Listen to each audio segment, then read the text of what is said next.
So the first athlete, the person that gets credited as the first world-class athlete to come over to mixed martial arts is the natural Randy Couture.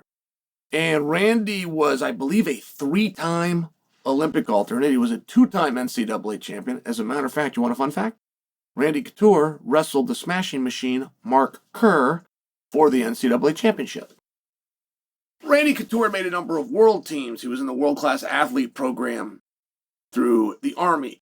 Randy Couture was also in a very unique position, which is at the time that he joined the UFC at 34 years old, he was an active coach, and he was the coach of world-class athletes. Now, that's a very rare distinction, and it's a very rare connection a lot of people haven't made. I hear when they talk about Randy, and they say beautiful things, but they do miss that one detail. When Randy came over to MMA, he was not just taking the traits and qualities and disciplines, eating right, sleeping right, like actually caring about that, coming up with something known as a strategy. They call it game plan in fighting, strategy. This hadn't been done.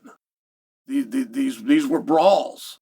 There was a time in our sport when figuring out who the toughest guy was came down to who had the biggest tattoo. That's real. I'm not joking. There was times in our sport when it came down to who could drink more the night before and get up the following morning. Like, this was a thing in our sport. That was a tough quality. We thought this is what made a tough guy. We're all learning this together. The first athlete, the first one to come in and treat MMA like a professional sport was Randy Couture. But one of the reasons that he was so successful at that isn't just because he was such a good and well-trained athlete. He also had an advantage of being a coach. He knew what it took.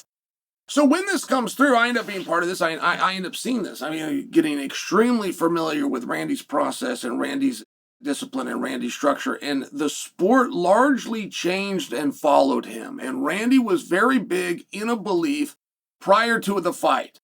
And it would be roughly a week before the fight. That might mean a working man's week of 5 days, but Randy had an expression which is the hay's in the barn. You're not going to get any better at this point. And it was his way of saying, relax. Relax and don't feel guilty about it. Put your feet up.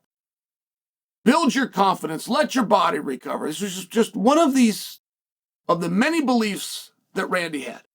But that transcended through our sport. Randy's belief in that, and when Randy had that and had his tremendous level of success, other guys began taking about 5-6 days off before the fight, where they rest, where they recover, maybe they stretch out a little bit or move around in shadow box, but there wouldn't be any live contact. There wouldn't be what the jiu-jitsu calls a roll, or wrestling calls live goes, or MMA knows is sparring. And that would be just one of the many things. We then even had problems in our sport where some guys did try to test that a little bit too close and they got cut. And they had to miss the fight, for example. So now there starts to be a real importance of listening to the idea and the concept of tapering, to make sure that you get to the scale, to make sure you have a period of time where now you're focused on the weigh-in. Focused on the recovery, you're going to focus on the fight. But this is a very common belief within our sport. In our sport, we used to spar without headgear. You were tougher if you went without headgear 5 days a week. We then learned the importance of headgear. We learned the importance of controlled sparring. And now, as an industry, we're down to twice a week. You may be able to find a gym out there that will go a third time, but largely as an industry, we're down to twice a week. One of those is with little gloves, and it's a very, very high cardio where you're really pushing the pace, but it's a controlled manner. One of those is with more gear on. Got the headgear, you got the bigger gloves, but it's harder. It resembles a fight, effort-wise. But that's it. I'm just telling you, any gym you go to, anywhere in the world, any way that you want to do it, the structure is going to be very close to what I just laid out. Well, not for Merab. Merab sparred, and Khalil Rountree, who is his teammate, told the story.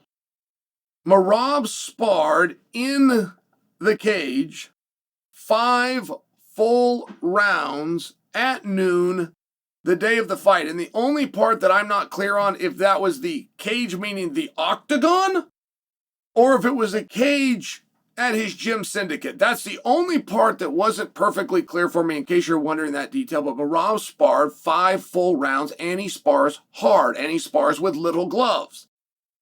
Now, Khalil just came out and told this story. The story is circulating right now. But this is not the first time that this story has come out. I've heard this story before. Now, the last time that Merab did it was not at noon the day of the fight. It was for his warm-up in the back. In the back, while the pay-per-view is rolling, Merab, and by the way, has multiple partners. Like guy there, so you can't just go grab a guy that can spar with the world champion 5 hard rounds. That would be a guy that had to go through a training camp himself. So Merab's got multiple partners. They're rotating on him. And everybody that witnessed this, which is a handful of guys, but they're a handful of good, honest guys like Khalil, they said, man, he went hard. It was full speed. He did everything but elbows and knees. He's punching, he's wrestling, he's diving in, he's taking down, he's passing guard, he's scrambling off the bottom. Like everybody that saw this says this.